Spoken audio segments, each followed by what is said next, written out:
Navier-Stokes equation. For this, let us consider a surface S and volume tau. Now we consider a small surface, that is del S, having volume d tau and having density rho. Now we consider the particles, that is fluid particles moving with the velocity q. So now we calculate the force and we know that force is equals to mass into acceleration and density is equals to mass by volume. From here mass will be density into volume. So our force will become mass into acceleration. Now this is force for the small element that we consider here del S. Now to calculate the mass of body force, we integrate this force triple times. So our total force will become triple integration rho dq by dt d tau. Now we using the concept here, that is total force is equals to body force plus surface force. So we have to calculate the body force and surface force. So we calculating the body force per unit mass, that is equals to body force, that is equals to triple integration rho x into d tau.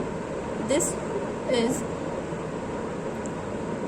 body force, and we have calculated this by using that body force is equals to density force per unit mass into volume, and density, as we know that this is mass by volume, and force per unit mass, this is force per unit mass into volume.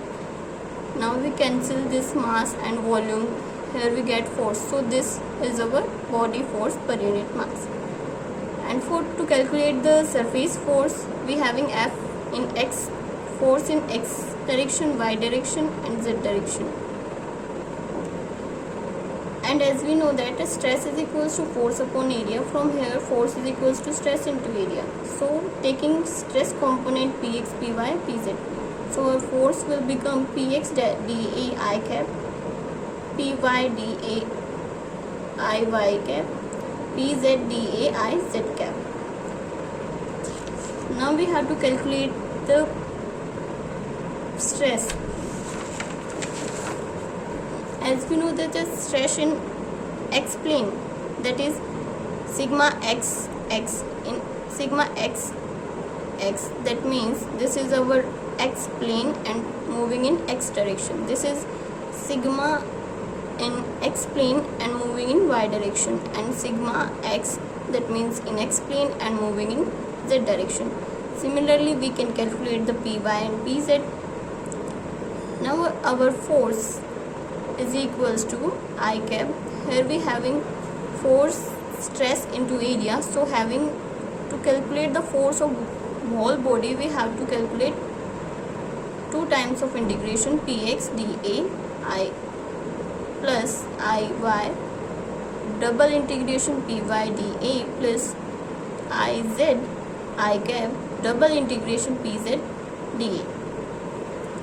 Now we have to convert this area into volume. So using the Gauss divergence theorem, we have P is equals to del px d tau. So this is our surface force.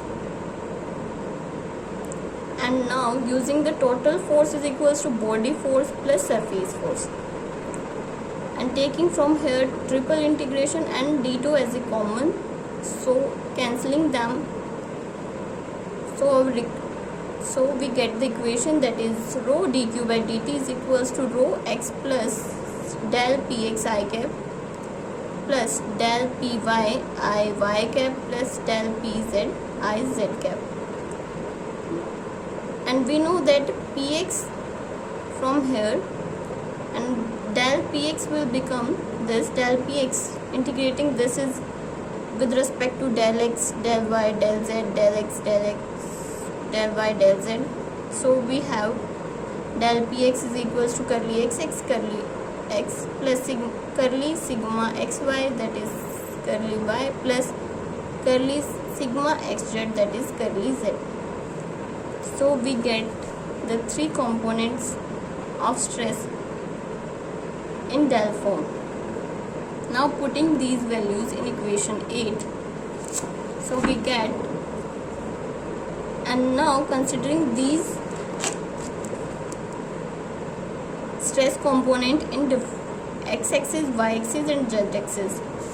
So, and we know that q, that is our velocity, which is u, v and w coordinates, because in x direction that is u, in y direction that is v, and z direction this is w. So taking rho du by dt is equals to rho xx plus curly sigma xx curly x plus this is our px, because here we taking in x direction, this is in y direction, this is in z direction. So rho du by dt is equals to rho xx plus sigma curly xx by curly x plus sigma xy curly y plus sigma xz curly z. Now we know that the relation between the stress and the rate of strain in xx direction and in yy in zz and xy and yz and zx. Now putting these values in equation 9, we get our required equation. This is rho du by dt, rho xx. Let me compare this one, as here we having rho du by dt. So here we having rho du by dt and rho sigma x, that is rho sigma x. Now this is our sigma xx with this, as we having here minus p, and we differentiate it with respect to x, we get curly p by curly x, that is negative of curly p by curly x, and remaining sigma xx term will be this one. This one have we already taken, so this will become 2 mu curly u by curly x minus, and we here taking lambda is equals to minus 2 times of mu upon 3.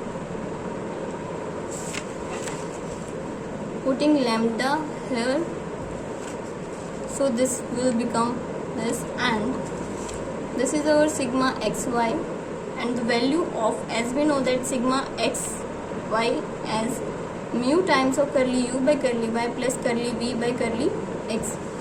So that is this one, and now we putting the value of sigma xz, and as we know that sigma xz equals to sigma zx, this is equals to sigma xz. So putting this value here, this will become sigma curly by curly z is equals to mu times of curly u by curly z plus curly w by curly z. Similarly, if we put the value of all values in equation 9, we get our required equation. This is known as Navier-Stokes equation.